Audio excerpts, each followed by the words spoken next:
Apa kebaikan Muhammad? Dua, apa alasan Nabi Muhammad menikahi Aisyah umur 6 tahun? Silakan.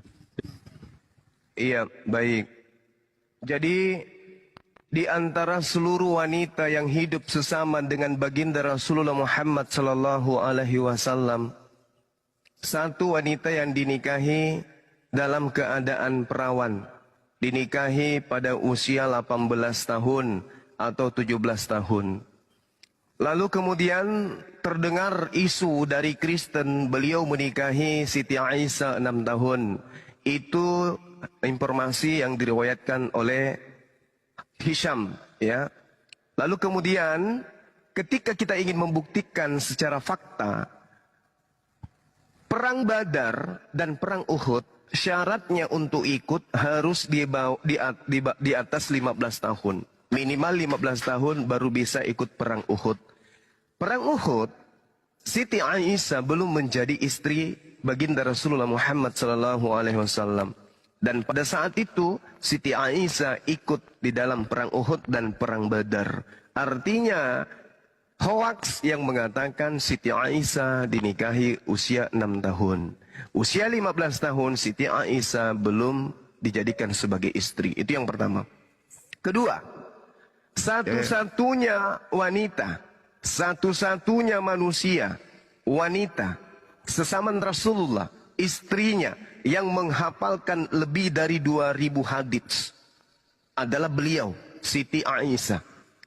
Jadi, fungsi daripada dinikahinya Siti Aisyah oleh baginda Rasulullah Muhammad SAW adalah untuk mengajarkan semua aspek yang menjadi literasi terkait pemahaman Al-Quran yang dianut oleh Rasulullah kepada umat manusia. Buktinya, hari ini ketika kita bercerita tentang hal-hal yang berkaitan dengan haid, berkaitan dengan wanita, berkaitan dengan junub, berkaitan dengan nifas, haditsnya itu disampaikan oleh istri beliau, baginda Rasulullah Muhammad SAW. Istri yang menerangkan tentang nifas, istri yang menerangkan kemudian tentang haid dan seterusnya. Rasulullah yang menjelaskan kepada beliau, beliau kemudian meriwayatkan. Kalau Rasulullah bercerita tentang wanita, alat reproduksi wanita, orang ragu. Dari mana beliau tahu? Dia tidak pernah menjadi wanita, dia tidak pernah kemudian melihat wanita haid dan seterusnya. Rupa-rupanya hikmah daripada dinikahinya Siti Aisyah, sang istrilah yang akan kemudian menyampaikan risalah kenabian berkaitan dengan wanita. Itu dulu yang perlu Anda pahami. Berarti Anda ingin mengatakan bahwa HR Bukhari itu palsu ya? Hoax. Bukan palsu. Itu bukan palsu.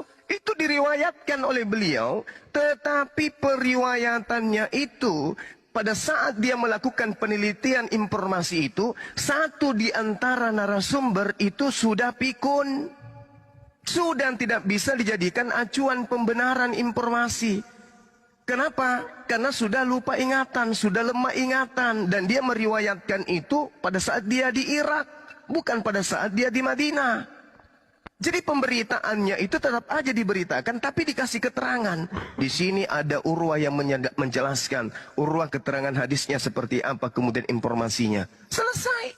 Nah, sedangkan dibandingkan dengan histori sejarah, ternyata informasi-informasi yang disebutkan oleh isnad tadi, itu lemah. Kenapa? Syarat ikut perang Uhud dan Badar minimal 15 tahun. Yang tidak 15 tahun disuruh pulang. Siti Aisyah tidak pulang. Artinya dia sudah di atas 15 tahun.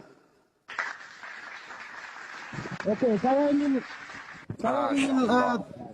ingin tahu siapa penafsir yang mengatakan bahwa HR Bukhari 5134 itu doib. Coba Anda sebutkan. Ya, hadis berapa tadi? 5134. Kasihan ini titipan pertanyaan. Ya, Kamu bukan dikerjain titipan, sama saya cari sendiri. Oke, kalau Anda cari sendiri, berarti Anda paham dalilnya. Siapa aja sanatnya di situ? Enggak, saya kan enggak, itu kan Anda. Apa yang Anda ceritakan ini? Hadis Bukhari 5134. Iya. Mana ada bercerita tentang itu? Itu bukan bercerita tentang itu. Loh, Anda gimana sih? Loh. Gimana? Itu berbicara mengenai sembelihan binatang kurban. Berbicara mengenai Idul Adha. Gimana ini? Gimana? Gimana? Sami'tu Nabi sallallahu alaihi wasallam yakhtubu faqala inna awwala ma nabda'a bi. Itu bukan bercerita tentang Siti Aisyah. Telah menceritakan kepada kami Hajjaj bin Minhal. Telah menceritakan kepada kami Sub'a. Dia berkata, dia telah mengabarkan kepadaku Subaid. Dia berkata, saya mendengar As-Sabi dari Al-Barrah radhiyallahu an. Dia berkata, saya mendengar Nabi Muhammad sallallahu alaihi wasallam berkhutbah. Sabdanya, sesungguhnya yang pertama kali kita lakukan pada hari ini adalah melaksanakan sholat Idul Adha. Mana tentang Aisyah ini? HR Bukhari 51 bukan hadis Bukhari. HR Bukhari. Lah, HR Bukhari itu artinya hadis riwayat. Hadis riwayat. Aduh, parah. Islam itu kalau dikaji bang, memiliki minimal 15 disiplin ilmu yang harus dikuasai untuk memahami satu konsep atau satu kaidah di Islam. Sementara Anda definisi roh aja kalang kabut. Gimana mau membahas tentang Islam? Perdalam aja dulu tentang Bible. 1 Korintus 11 nomor 1. Betulkah di situ Paulus mengaku memites mau katus kago Kristus. Jadilah teladanku sebagaimana saya juga adalah Kristus. Jadi Paulus mengaku teladani aku karena aku juga ini adalah Mesias. 1 Korintus 11 nomor 1. Cuman terjemahannya kemudian diplesetkan. Untuk apa? Untuk mendapatkan jemaat banyak. Gitu loh. Oke? Karena memang amanat dari Paulus itu sendiri. Filipi 1 nomor 18. Ya. Tapi pertanyaan saya yang kedua belum dijawab. Silakan jawab. Apa yang itu? Kedua. Apa kebahagiaan Muhammad? Oh, bagus. Ini pertanyaan yang sangat cantik. Kebaikan Rasulullah Muhammad sallallahu alaihi wasallam menjelaskan kepada manusia agar supaya manusia itu tidak menyembah kepada sesamanya manusia. Kenapa demikian? Beliau datang memberi peringatan. Apa yang dikatakan oleh Rasulullah Muhammad sallallahu alaihi wasallam? Wa ikhwanuhum yamuddunahum fil ghayyi thumma la yuqsirun. Dan teman-teman mereka, yaitu orang-orang kafir dan fasik, membantu setan-setan dan menyesatkan. Dan mereka tidak henti-hentinya menyesatkan. Coba Anda lihat. Sebelum baginda Rasulullah Muhammad sallallahu alaihi wasallam itu datang, Arab, serambi Arab ini, serambi Mekah, Madinah, dan semua tanah Arab itu adalah penyembah berhala.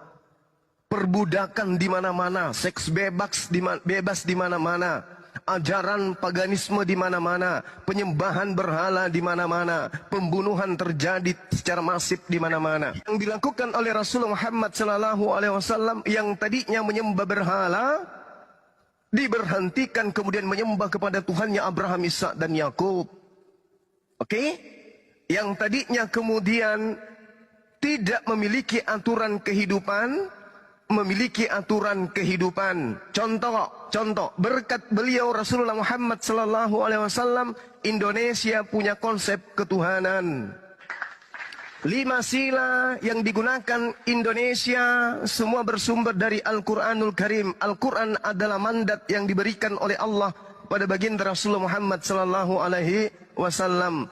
Atas berkat rahmat Allah yang Maha Kuasa dan dengan didorongkan oleh keinginan yang luhur supaya berkehidupan kebangsaan yang bebas, maka rakyat Indonesia menyatakan dengan ini kemerdekaannya. Apa itu? Dengan berkat rahmat Allah, bukan dengan berkat rahmat Yesus atau dengan berkat rahmat Yahweh atau berkat rahmat Theos, enggak ada. Yang adalah Allah. Itu dijadikan sebagai panduan.